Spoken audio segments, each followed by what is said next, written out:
Hi, everybody. I'm Brittany Lewis with Forbes Breaking News. Joining me now is Frank Figliuzzi, former FBI Assistant Director and author of Long Haul. Frank, thanks so much for joining me. It's a pleasure, and also I'm grateful that you're part of shedding light on this rather dark scenario on our highways.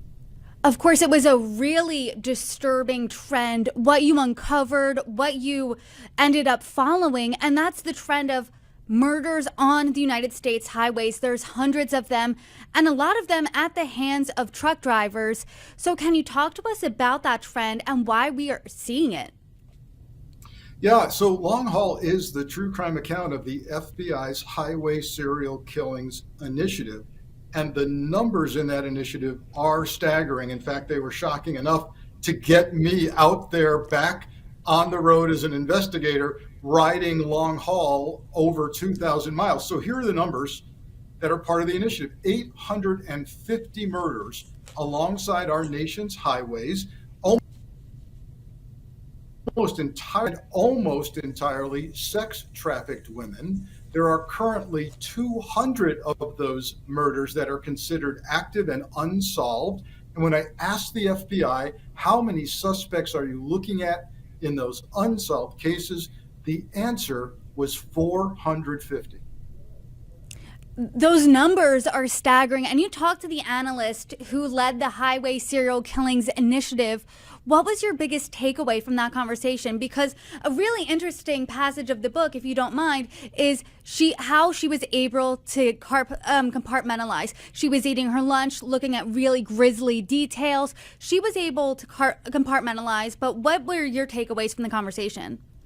So I think first, here's a confession from an FBI agent. You won't see that often. I have to confess, even with 25 years as an FBI agent, retiring as an assistant director, I did not know all the details of this very dark initiative within the behavioral analysis units at Quantico, Virginia, at the FBI Academy. So first and foremost, I was surprised by the scope of this and the number of years this killing has been going on, and that it's still continuing. Secondly, as you said, with the compartmentalization necessary for the crime analysts who work this, it is necessary because the evil and cruelty that I saw in these cases, I have never seen before in my FBI career. I mean, there was one point in the book, I won't give anything away, this is at the beginning, but you were talking about a certain crime, and the perpetrator took a photo of the girl, called the girl's father, and then sent the photo to the family. And I mean, it was so disturbing. I put the book down and I went out and I told my mom about it. I was that disturbed. So you covered a lot of killers in this book, the red-headed murders, the truck stop killer. Is there one case or one detail that stuck out to you? Oh gosh, they're all just jarring, but you are describing the case involving Robert Ben Rhoads, arguably the worst, most evil long-haul trucker killer in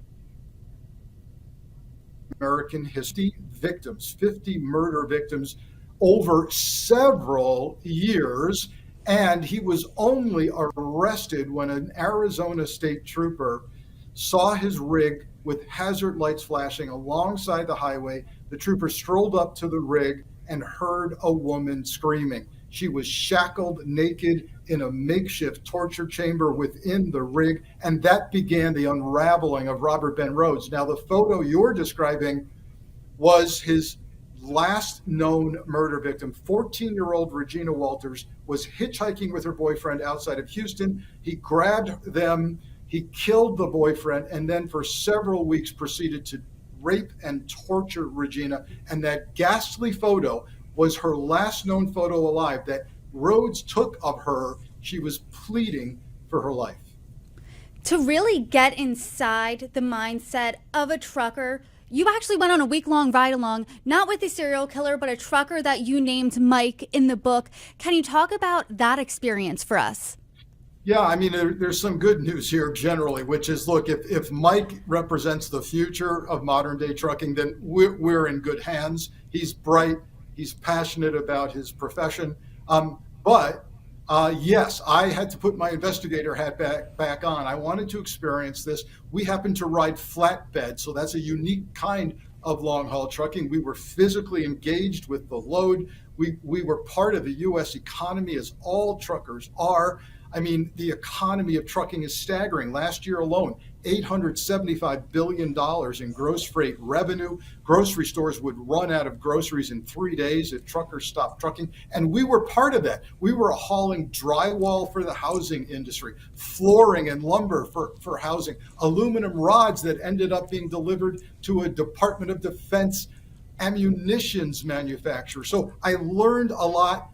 I slept in the rig. We cooked and ate in the rig. And I'm here to tell you, those truckers deserve all the money they can earn because they are essential workers. Yeah, you called them essential workers in the book, and you talked to Mike, who is a trucker of present day, but you also talked to someone you named Dale, who was a trucker from the past. Can you talk about the differences in the industry over the past decades? Yeah, great question, because I wanted to cover the spectrum of where trucking has been and where it is now. And no surprise, yes, I spoke to a 40-year veteran who has driven every imaginable kind of truck, from dry vans to reefers, which are refrigerator, low boys, wide loads, heavy loads. He's done it all. But specifically, I wanted to trace the kind of evolution of trucking. Today, it's high tech, it's modern. There are trackers, there's GPS, there's cameras facing into the cab of the truck and outside the cab of the truck. There's e-logs that register the speed and movement of the truck and what the trucker is doing in terms of unloading or sleeping. All of that plays into my investigative theories about truckers that are more likely to kill, the kinds of trucking that leads more likely to killers. I had to ask that hard question because I wanted to reduce that 450 suspects to a more manageable number. And you asked that question to Mike, and he had a really interesting answer. He thinks it's dependent on the type of truck the trucker drives. Can you talk about his theory a little bit, and then what you come up with without obviously giving too much away from the book? Yeah, for sure. I mean, it's just who I am to ask the question, who's doing this and more likely to do it. So look, there's various kinds of trucking. Yes, the whole profession is isolating. It tends to be more antisocial. But when you get into the weeds, the guy or gal who's doing the flatbed is loading and unloading and has to know math and physics, weight distribution, points of securement. Do I have too much weight over one axle? Can I load my gas tanks today, or will that put me overweight? Do I chain this load or strap the load? All of that is vastly different levels of engagement, physical activity than, say, dry vanners who are hauling a load of dry goods across the country. Their physical activity is virtually non-existent. They don't load the truck. They just open that back door. They are isolated. They can be antisocial. That is what I theorize lends itself more and attracts more the person with the predisposition of violence. And it seemed like in your book, because parts of it go through you on the road, the other parts you're talking to doctors, analysts, sex trafficking victims, and it almost seems like this perfect storm because you have these truckers who are isolated, who are on the road, and then you have these victims of sex trafficking who end up being the victims of a serial killer and get into the hands of them. So can you talk about that perfect storm a bit for us? Yeah, there's a reason why the number one profession of serial killers is long haul trucking. It affords them tremendous license to kill on open stretches of highway through rural areas, and they're exploiting the seams in law enforcement. They'll grab that target victim of opportunity, that sex trafficked victim, very vulnerable because she's all about getting up close and personal with that trucker and vice versa. They grab her in one jurisdiction, they kill and or rape her in a second police jurisdiction, and they dump the remains in a third. that creates a moving crime scene, and it's very difficult for law enforcement to meet that challenge. Add to that factor that there's often no family members that are demanding justice. They don't even know their loved one is missing. There's no one championing the cause. It's my hope that this book helps to speak for those victims. And you gave a voice to a sex trafficking victim, actually a few, but I do want to talk about Hannah, one of those women. And she started off childhood All-American girl, and she became a sex trafficking victim. So can you talk a little bit about that and some of the similarities and the trends you see in those victims that propels them into sex trafficking? Yeah, indeed. I had to speak to arguably the top two experts in the nation on street level and truck level trafficking. They taught me the kind of things and commonalities to look for when I interviewed those victims who survived violent encounters with truckers. And I did find, as I'm speaking to the victims, I have a checklist that was given to me in my head, and I'm checking the boxes. What are those boxes? Early childhood trauma, often in the form of unwanted touching or worse, and then a tower of trauma that stacks up in their family life. There could be death of a parent or major illness or suicides or domestic violence. And then early exposure to drug use, usually starting with marijuana, then a series of really bad boyfriends. Here comes the hard drugs, the grooming, the recruiting, the rationalization. I'm already having sex. I might as well have sex for money. It will help pay for the drugs. It's what my boyfriend wants me to do. That was common across all socioeconomic and racial and ethnic categories. If you've got an idea of who you think is trafficked out there and you think it would never happen to someone in your circle or network, throw that idea out the window. Because as you said, I interviewed a preacher's daughter. I interviewed a college student from. I want to talk now about some comments Mike made, because you had a really interesting relationship with Mike. I mean, you described him being a hard worker. He was fast on his feet. He was able to move the truck weight or the things inside of his truck based on weight because there was too much weight on one axle. He also made some pretty disparaging comments about women. He would get misogynistic about women cutting him off. He doesn't think women should be truck drivers. And obviously, if you make some misogynistic comments, that doesn't mean you end up being a serial killer. But do you think that these opinions about women in this industry could lend to itself to more women hatred that would lead it to be the industry with the most serial killers? Yeah, so good news, bad news. You're right. The bad news part is he did seem to have a prejudice against women drivers. And I noticed, and I cited in the book, that whenever, we'd see a male trucker make an error on the road, he never said, "Oh, there's a male driver for you." But when we saw a female driver do it, he was sure to point it out. The good news is I didn't see hatred of women for Mike, but you better believe in the serial killers I feature in the book, you are absolutely dealing with severe misogynistic, even misanthropic hatred of humans behavior. And interestingly, Brittany, often extending back into childhood and abuse from parents, abuse from a mother or absent mother. And now the projection of that bitterness and anger seems to be projected onto their female victims. And you pose the question in the book, the nature versus nurture. Does a serial killer become a trucker, or does a trucker become a serial killer? What do you think? What do you make of this after all of your research, after being on the road? What's the answer? Yeah, this is complicated. It's not binary. It's not one or the other. The answer is it's both nature and nurture. What do I mean? We know that serial killers often start in the womb with genetic and DNA things, brain synapses not working, brain chemistry not there. Now add into that abuse and trauma in childhood, even sexual abuse at times. I talk about Timothy Vifides, the vampire trucker. He had a horribly abusive childhood himself. It's not uncommon to see here. Now, you've got that isolated personality. You've got someone who seriously does not want to engage with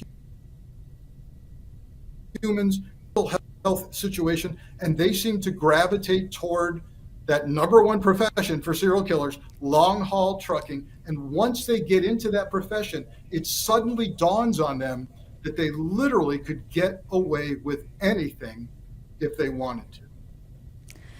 Long haul truckers, it's an essential job for really the structure of this country, but also at the same time, it's the industry with the most serial killers. So what do you think the fix is here?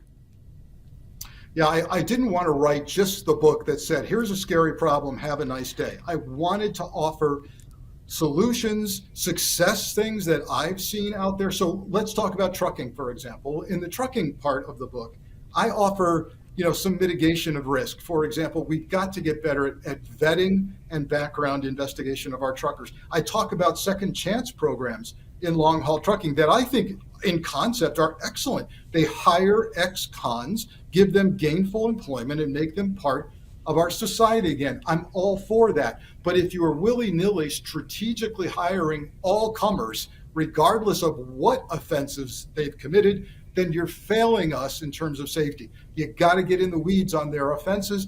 Is it rape? Is it crimes against women, violence, domestic violence?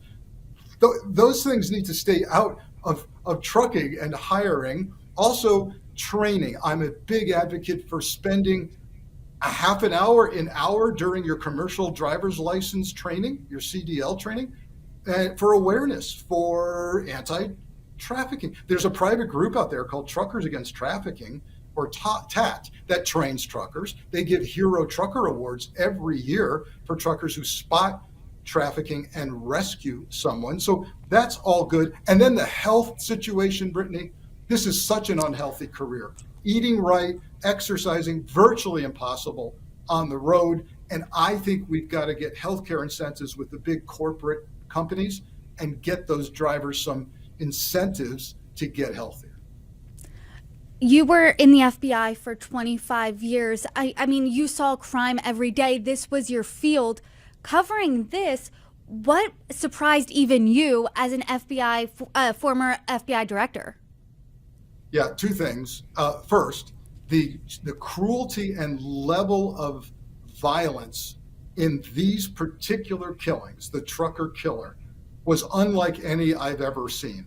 The repeated raping and torturing, the hanging Regina Walters from fishhooks in the back of the rig, unbelievable cruelty, calling her father and saying, I've made some changes, I cut her hair. I mean, all of this. So that's number one. Number two, I was amazed by the length of time it's taking to solve a particular killing, years before they even know the identity of the victim, let alone who killed her. And is it possible now, do you think, with technology, because there is this increased awareness on highway killings, that they will become more easily solvable? They will be able to connect the dots a bit, find a serial killer, and weed them out? Yeah, a couple of good progress points being made. First, the FBI is succeeding in its mission to market this program to local, county, and state police who have to enter their data on their cold cases into the FBI Highway Serial Killings Initiative database. It's garbage in, garbage out. The FBI can't help you solve what they don't know about. So number one, that seems to be getting out there, and this book should help with that. Secondly, technology is also helping with regard to tracking trucks. And I am an advocate for mandated GPS tracking of all trucks, regardless of whether it's big corporate or whether it's a mom and pop company. We need that tracking. And I think that is bringing some numbers down and will help solve. I didn't mention genetic DNA. Genealogical DNA is starting to solve these cold cases and connecting the dots between cases that are years apart. Yeah, there was one in the book where there was DNA involved, and then they could find out the perpetrator based on, oh, these were their parents, and it was one of their 4 sons. So it's just incredible stuff what technology has been able to do. Yeah, and it's helping the good guys also solve these cases. The FBI database is about the algorithms that say, we saw this before. We've seen this crime scene before, 5 years ago, 10 years ago. We've seen this not used to strangle a girl. We've seen this positioning. We've seen the cutting of the hair or this mutilation. That's technology solving crime. Frank Figliuzzi, it was a fantastic read. Where can viewers get your book? Yeah, it's out now. It's been out. We're in the third printing in 3 weeks already, and you can get it anywhere you buy books, including Amazon, Barnes and Noble, Books A Million, or your favorite private bookstore, your favorite independent bookstore. Big congrats on the book. Thank you so much for joining me. Thanks. Thank you.